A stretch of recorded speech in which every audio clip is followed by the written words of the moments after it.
Ever had me teach leadership?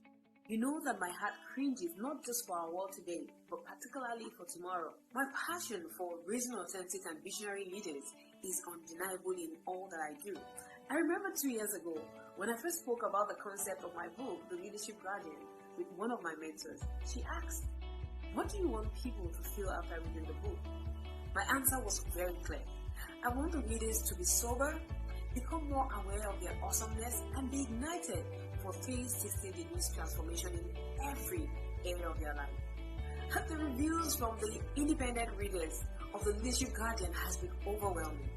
The Leadership Guardian is truly a transformational movement for those who are tired of mediocrity and are ready to lead a 360-degree transformation in their lives. While I cannot wait for this book to grace your shelf, I most importantly cannot wait for the Leadership Guardian to grace your heart. Let your company today.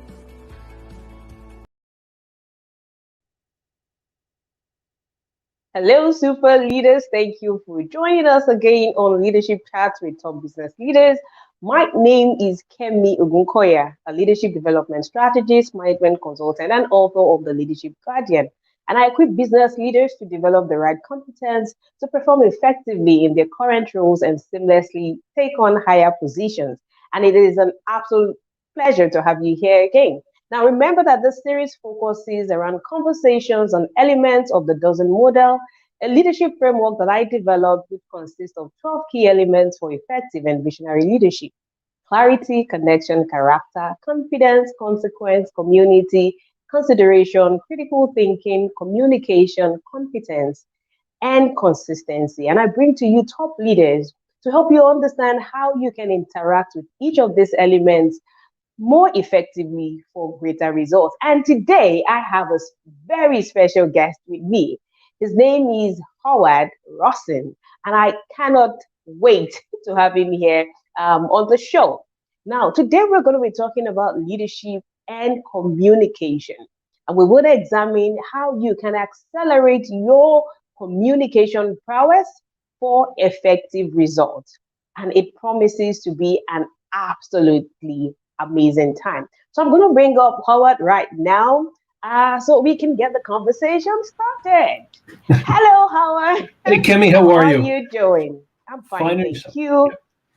It is really, really nice having you on the show today. I am absolutely excited, and I'm looking forward to the conversation today on leadership and communication. Now, I know that you are a leadership and communication expert, and you have such an incredible background in the area of communication amidst other, key areas in the medical line and quite a couple of things. Now, Howard, I would like you to tell us a bit about yourself, and that we would get started right on the show.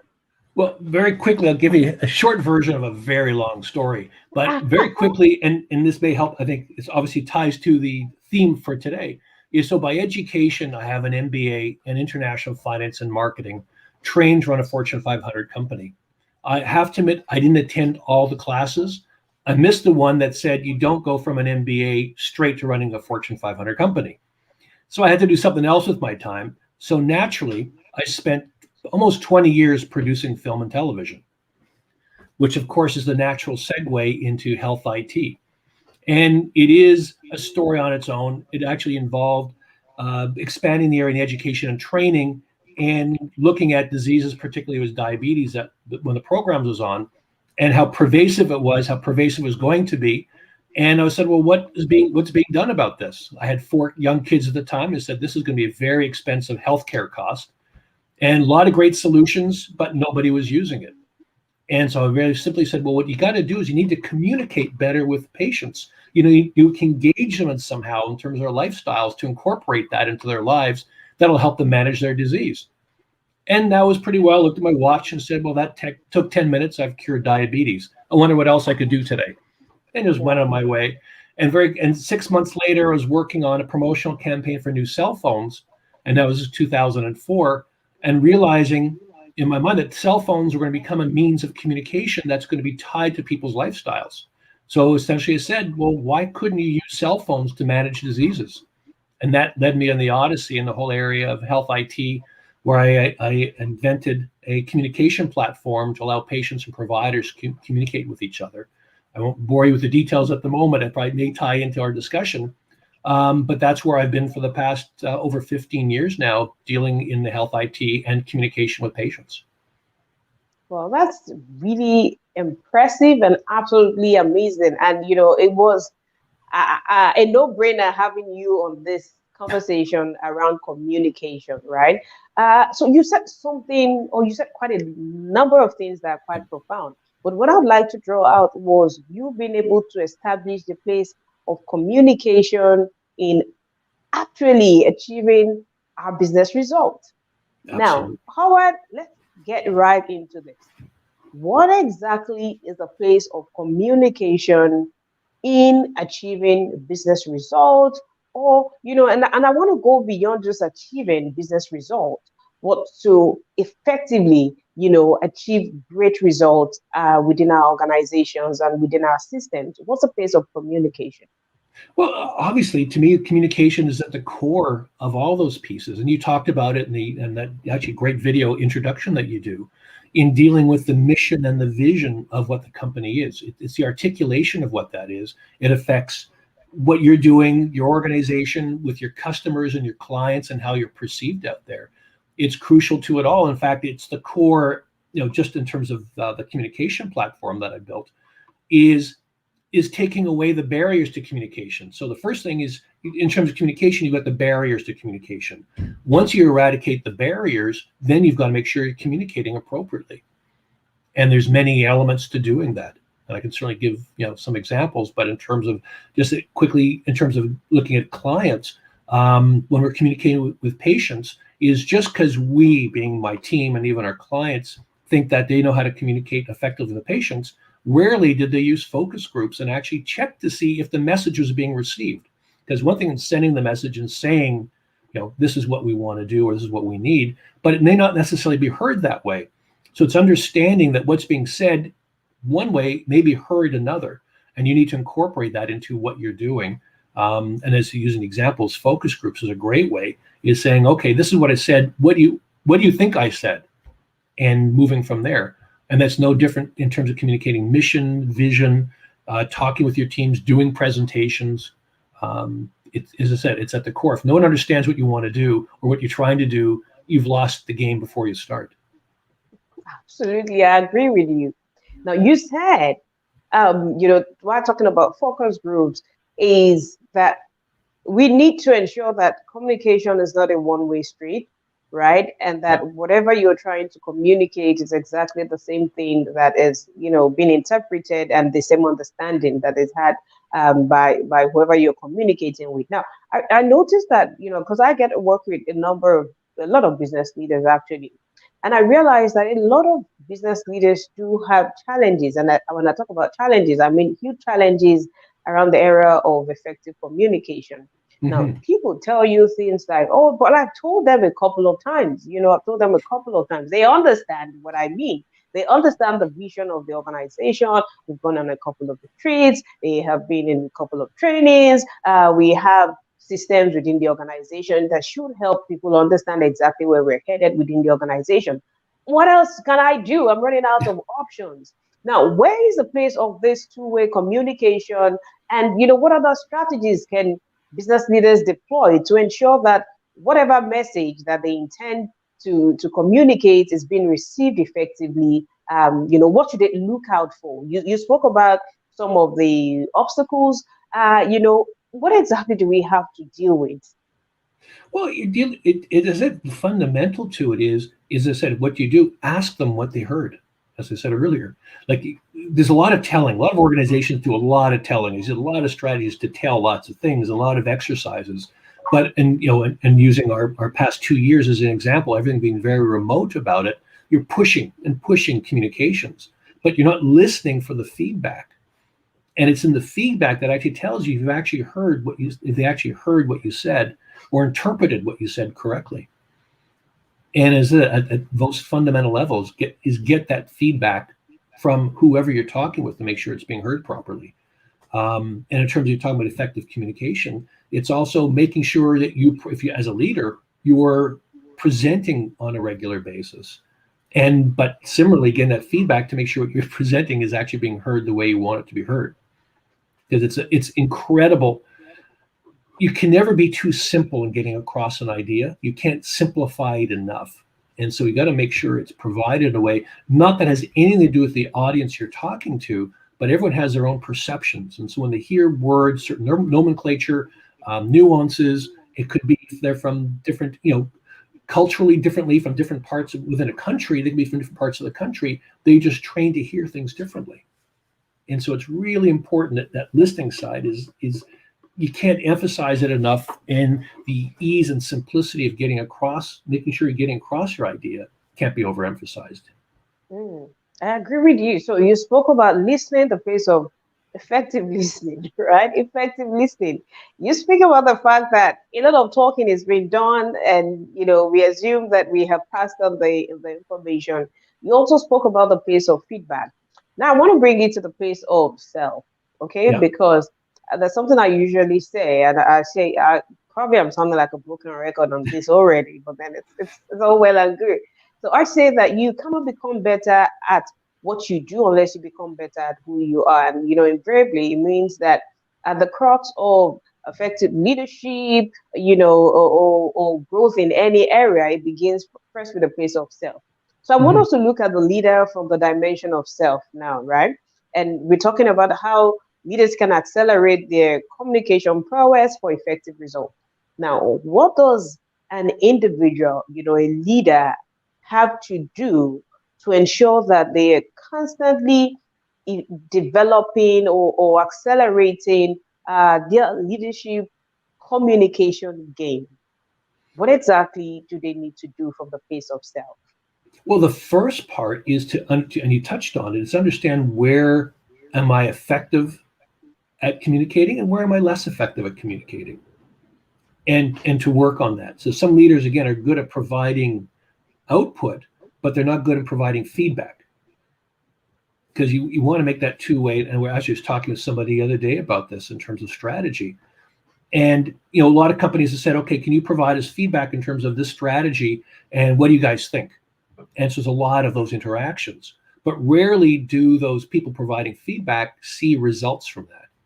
And so it's important, if you're asking for feedback, is to give them, a feedback to what they're giving you, as a means of reinforcing what you're saying. It's your opportunity to reinforce your message, and to reinforce you getting that information across.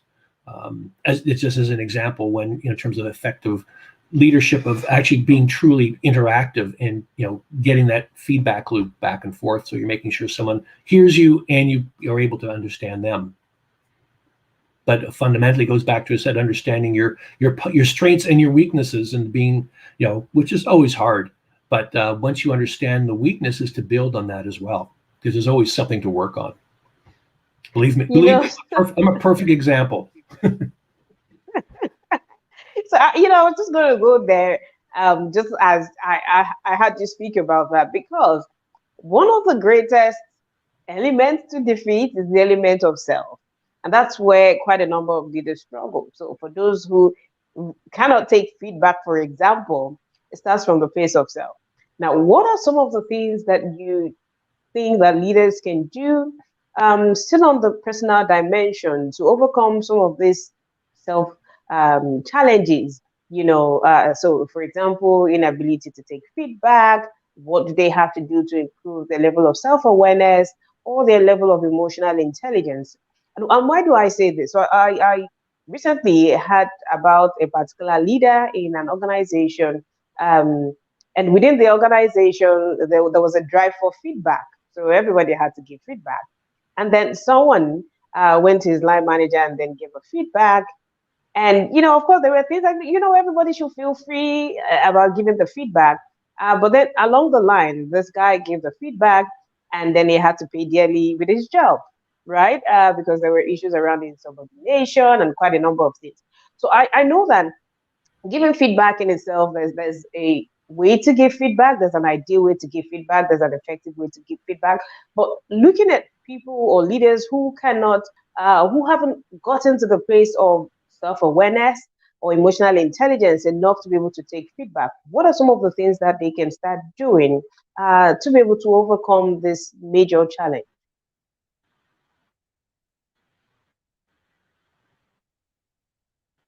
Hi, Howard.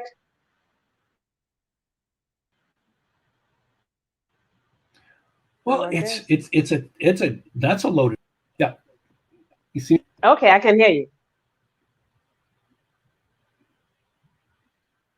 Can you see me? Okay. Yes, yes, now I can. Do you want me to take the question again? Yeah. Thing. Howard?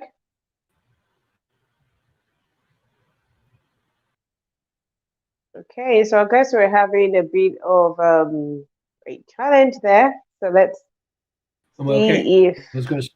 Yeah. that Can you is hear better now. Okay, me? all right. So I Okay. see you. Awesome, great, great, great. So do you want me to take the question again?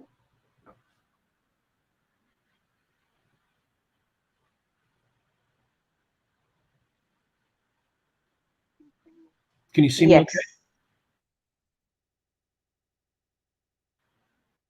Me all right.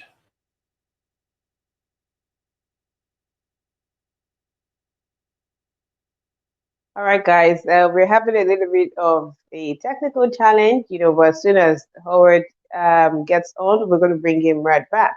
But so far, we have been talking about effective communication, and we're talking about how leaders can accelerate their communication powers for effective results. And Howard has spoken about quite a number of really important elements. So he's spoken about the place of feedback, and he's been able to establish the fact that communication within organizations or within systems should not be a one-way street. So, which means that we need to constantly be able to engage, be able to take feedback, and be sure through different strategies, maybe questioning, through focus groups to ensure that whatever information that you're trying to pass on is being received in the same way, or is being interpreted is interpreted by the person you're communicating to in the same way. He has also spoken about the place of effective listening, right? And as leaders, we constantly have to be in that place where we're not just hearing,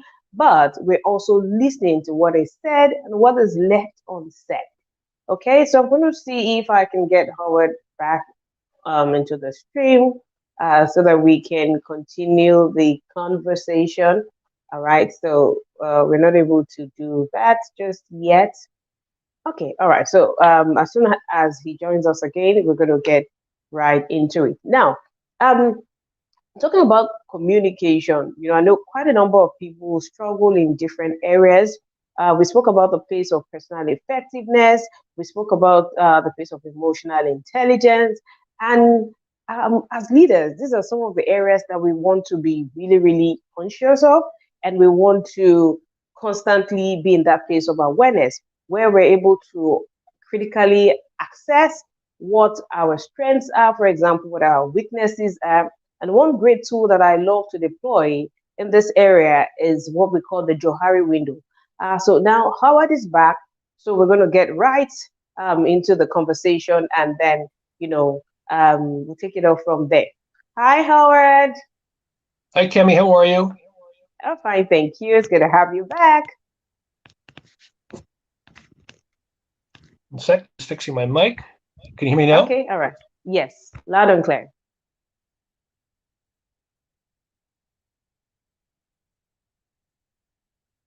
But then your device is muted.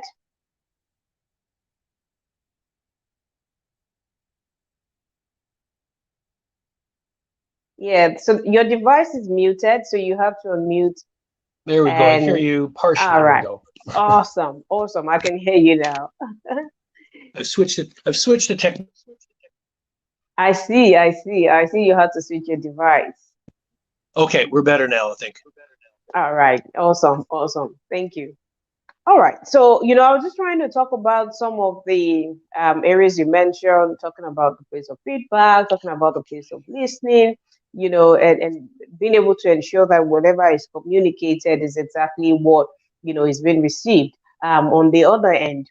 Now, I went on to asking a question really about how leaders who haven't gotten to that place of awareness from the dimension of self can actually develop that level of competence in the area of communication where they can take feedback, right? So you are on a journey, I'm on a journey, and as leaders, we're all on, different journeys. So for those who struggle in this area, how exactly can they develop that level of competence in the area of, self?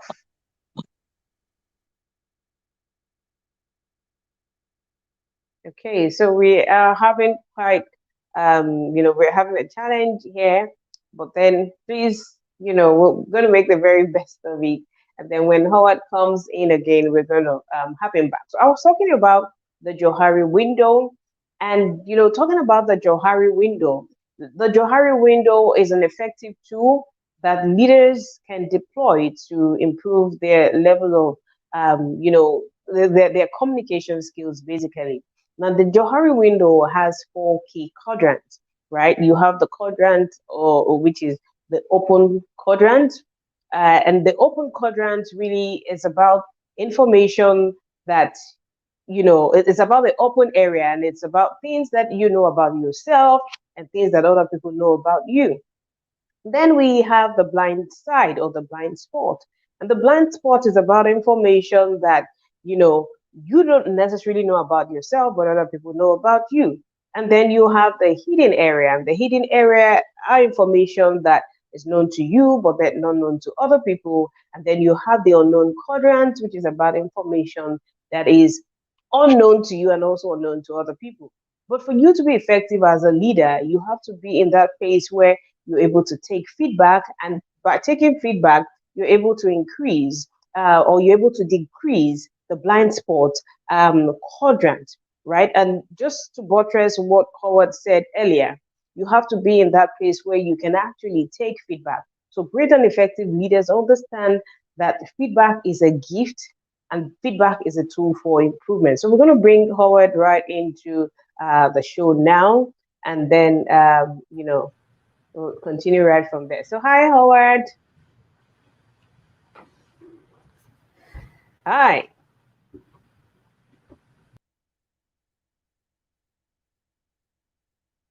Okay, so we're going to make the very best of the session. Please bear with us as we try to sort out the technical challenges. But then we're going to get right into it. So, like I mentioned, the Johari window has four key quadrants. You, as a leader, want to constantly be in that place of self growth and self improvement, and feedback is one of those gifts that a leader can be blessed with. Now, when you get feedback as a leader, you should be able to use whatever information that you have gotten to improve yourself. So feedback is not just, an information or a piece of information that you hear, and it doesn't necessarily mean that every feedback that you have or that you receive is absolutely correct. But from the place of self-awareness, you're able to sift through, you're able to, sort out information, you're able to analyze and objectively analyze what information serves you, what areas of your life you need to improve on, and, how you can pretty much get more effective and more efficient as a leader while deploying the incredible tool of feedback. So we're going to try to bring Howard in again, and hopefully this time, we Can you get see me going. okay? Hi, yes, I can see you, Howard. My sincere apologies. I'm on my third machine trying to get it all working. Wow. Oh, wow. This things happen, so that's okay. Must be a Saturday. All right, Howard. So the last question before, the interruption there was that how can leaders get to that point where they can, overcome some of these personal challenges that inhibit them from being able to, receive feedback, for example? It's kind of a tough love situation, which is just get over yourself in terms of you're not going to have all the answers. And you as an effective leader very likely has put together a strong team. And the reason you've got a strong team is because they all have their insights and perspectives. maybe not the same as yours all the time, but the whole idea is to use that to build for that greater vision of where you're taking the company. So it really is a bit of a tough love to sort of go, look, the practical reality as a leader of a company, you're going to have lots of people, lots of opinions, and part of the time they're not going to be happy with what you're doing because they have their own perspective. The key thing is to really learn to just listen to that. You don't have to accept everything you're hearing, but to embrace it to the extent of going, okay, this builds, because there's always insights. And sometimes people's misunderstanding what you're doing is actually a terrific insight to understand that, okay, you're not getting across your idea. Or in some cases, it provides you with that better perspective, what you want to do. And so it's a really important part because it really becomes an ego thing. That, of course, you're not necessarily a leader without having a bit of an ego to get there. But nevertheless, you now got to pack some of that back a little to get the feedback, because that's what helps make you stronger and the organization stronger. I absolutely agree with you on that. Now let's look at it from the place of dealing with teams. Because I usually I believe that there are three levels of competencies that leaders must develop within the organization, and that's from the place of leading self, and then leading teams, and then leading the organization. So let's look at it from the place of leading teams, right? What tools, what strategies can leaders deploy to become more effective in terms of communicating across teams to ensure great level of clarity, to ensure great level of understanding across teams, which invariably helps deliver better results and greater performances? What tools, in your opinion, would you say that leaders can deploy? Well, the strongest one, as I said, it's feedback, but many organizations have advisory groups. And to take advantage of an advisory group and to sort of speak with them first, if you want to make sure the message is to get the clarity on that to your team, is to speak with your advisory team and say, this is what I'm looking to do. What do you think? Again, you get feedback, plus you're going to get insight as to how to then take it to your organization. And then, as usual thing, it's concentric circles, and sort of to sort of say, okay, here's a trusted lieutenant or lieutenants that you want to work with. Get their feedback, and then you build out from that stage. Because it's always, for lack of a better term from my past experience, it's almost like rehearsals. Is practice does, it's a little trite to say practice makes perfect, but practice makes sure at least you're getting the message across. And as I said, you'd be so surprised. Let's say I've been so surprised. Just how, again, it goes back to how I think something's being communicated very effectively and very clearly, and it misses the mark. And sometimes you need to hear what that feedback is to understand where it's missing that mark. You may actually have total clarity, but the audience listening to it, whether it's an advisor or your team, to your point, they've got a preconceived notions of whatever that may be, and that may be tainting how they're listening to what you're saying. So it's important to also understand that, so you can break that down in what you're communicating. But you may not know that unless you get the feedback in the first place. I agree with you. Now let's look at it from the place of, the organization as a whole. I work with a number of organizations, and then, sometimes there's the issue of the communication system and the communication network within that doesn't allow information flow effectively within their systems. Now, in your experience, what are some of the challenges that you have experienced within a communication network within the organization? Where does it all go wrong, and how can some of those challenges be better addressed? That's a great question, and similarly a tough question, because part of that issue is what is the size of your organization? Because if you're an entrepreneur with a startup, frankly, maybe three of you or one of you, and then you're arguing with yourself, which is a whole separate issue. But then as the organization grows, and the size of it will determine how you deal with it all. Sometimes the most complicated one are the large, complex multinational structures, because of the depth and the breadth of the communication channels that you have. So it all comes down to, and the best description was what, again, when I first doing speeches, is know your audience. So be aware of who you're talking to. what the barriers of communications are. Are you communicating them through Zoom? Are you communicating them through chat? Are you communicating through, is it live? Because, as McLuhan said, the medium is the message. It really is a key factor in all that. And talk back to it, the barriers of communication. The medium is actually a barrier to communication unless you're aware of what it is and how to use it effectively and appropriately. And I said, I'm sorry just to jump in, but to make sure that that medium allows for that interactivity.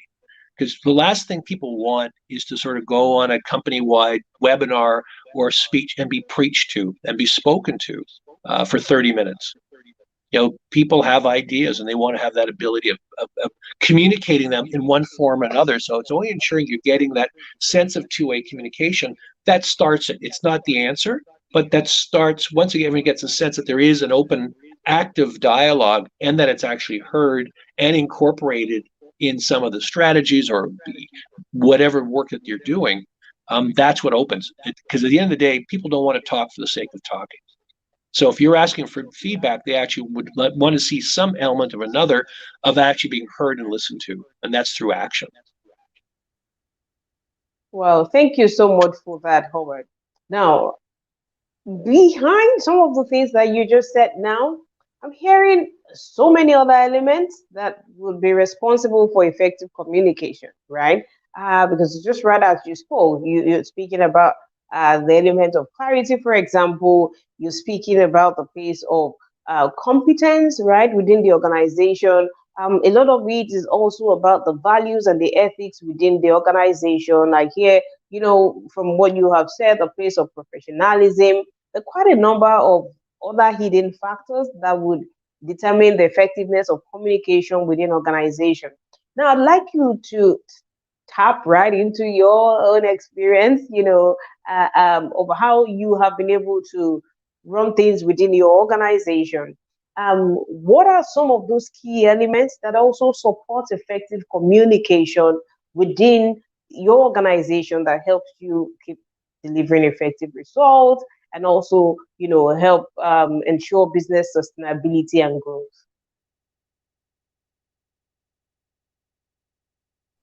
Sorry, I just want to change the mic so I could hear better. Okay. And there we go. Oh, that's so much better. Oh my gosh, I'm sorry. And so it's if I heard correctly, and I apologize for fiddling on the technology yet again, but in terms of the question was, how do I sort of work with the team to have the effective competence on the communication side? Yeah. So right when you spoke about the place of effective communication and some of the strategies to deploy, the undertone of your response helped me understand that beyond just communication, there's so many other elements that are responsible or that give life to effective communication within the organization. So you spoke about things around clarity, you spoke about things around competence, you spoke about the place of value ethics, the culture. Now tapping into your experience and how you have been able to, run your organization to the place of sustainability and growth. What are those key elements that would also hugely rely on effective communication to help develop great results within the organization? Well, part of it is on the other side of the equation because we have spoken within the organization, but what drives inside the organization is what happens outside the organization. So it is what's happening on your sales, what's happening with the clients. Do they understand what it is that you're doing? What kind of feedback are you getting from the marketplace? Quite honestly, what kind of position do you have? How's your organization recognized in the marketplace by clients or on the industry side? Because that provides feedback as well. And again, it shows results of the feedback. We talked earlier about communication, just speaking for the sake of speaking doesn't add value. But if you're internally describing and you're internally seeing results, but also externally, because at the end of the day, the objective is to move the organization forward. And they're seeing the results and the feedback from clients, from prospective customers, from the industry itself. Those are all additional elements, external as they are, that feed on the internal side. Because that, at the end of the day, it's saying, okay, this is the right direction. So again, you're not communicating to say, boy, have I got these great ideas, let's keep them here. It's actually seeing them actionable and frankly having people profit, however you want to define that, from those results, whether it's accolades, whether it's moving something forward, it's improved outcomes for your clients, or if it's economically valuable for the company and for the individuals themselves. That's absolutely amazing. And just while you spoke about that, I was drawn back to the intro, when you introduced yourself and then how you evolved into that space of communication, which means that you were able to clearly identify a problem. But then for you to effectively create a solution, it's important that you're able to communicate effectively and communicate effectively to the end users. Now, looking at the organization, within its complex framework, um, how exactly do you communicate with people within this different web of complexity? How exactly are you able to communicate across?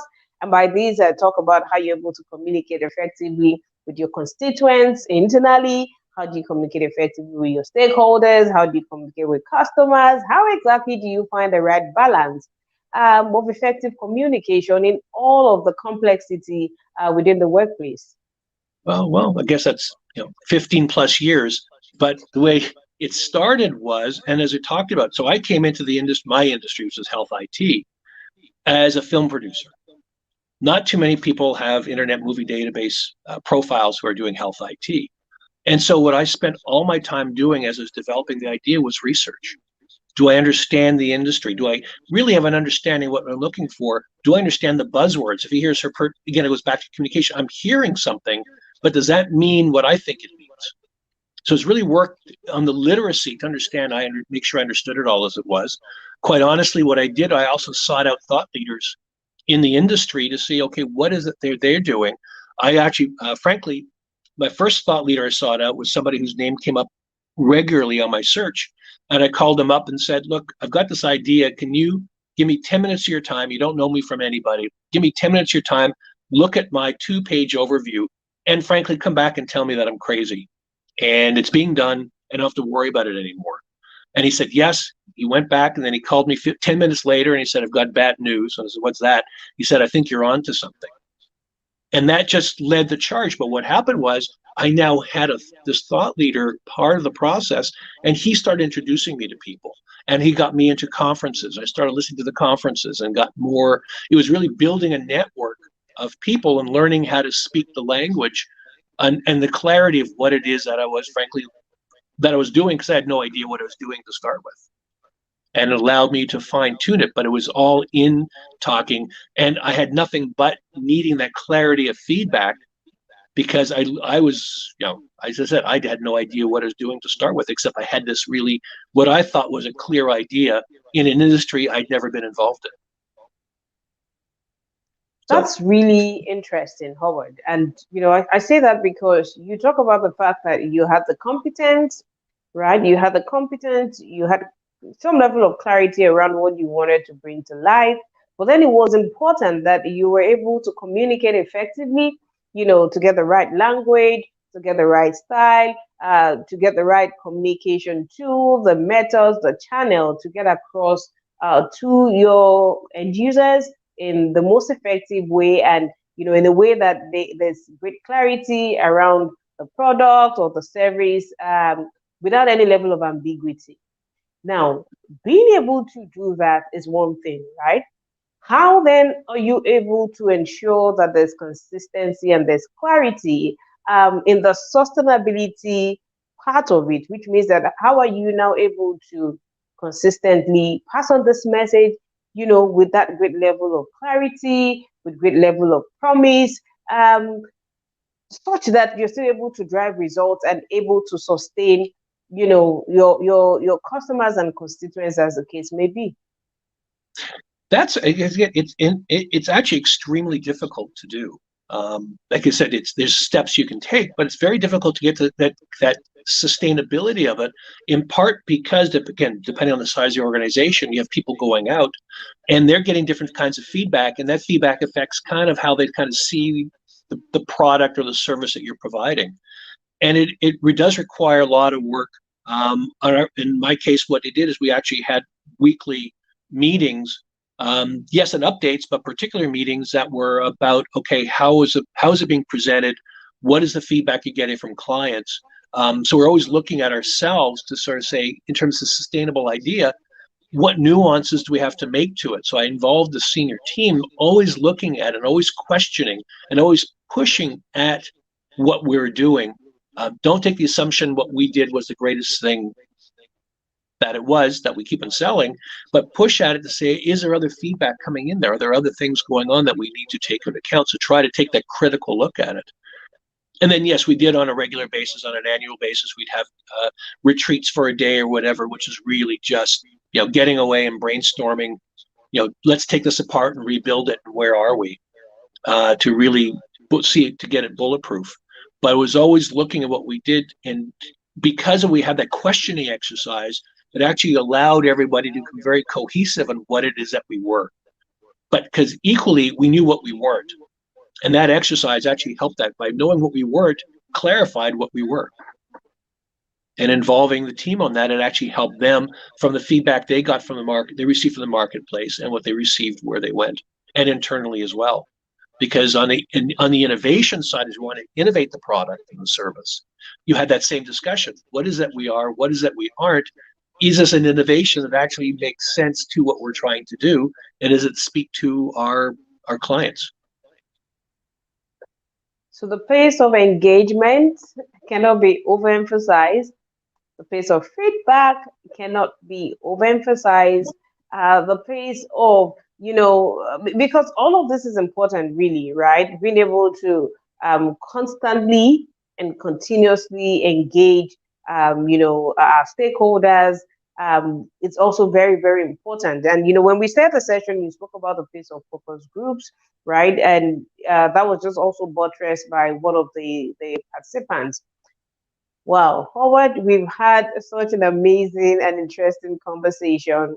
And, I'm sure that everyone who has listened in today, has been able to garner a great level of insights, great knowledge, great tips that they're going to run with and start transforming their lives and also transforming their business. Thank you so much, Howard, for coming on the show.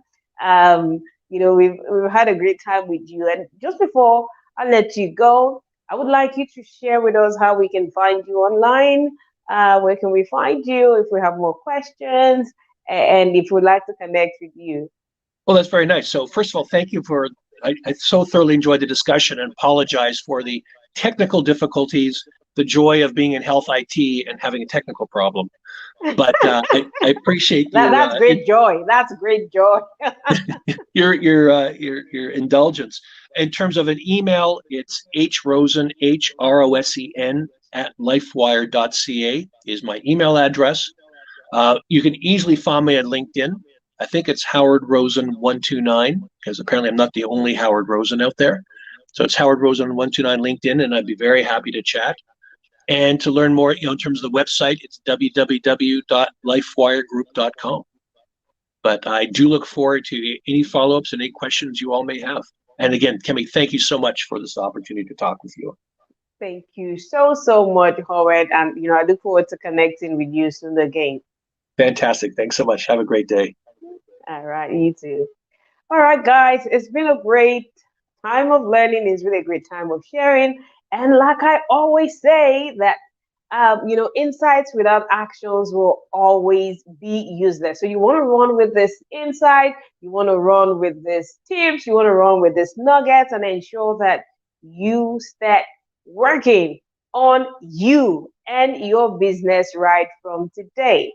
So till I come your way again with another beautiful show on Leadership Chat with Top Business Leaders, stay amazing and keep being phenomenal. Take care. All right. Bye.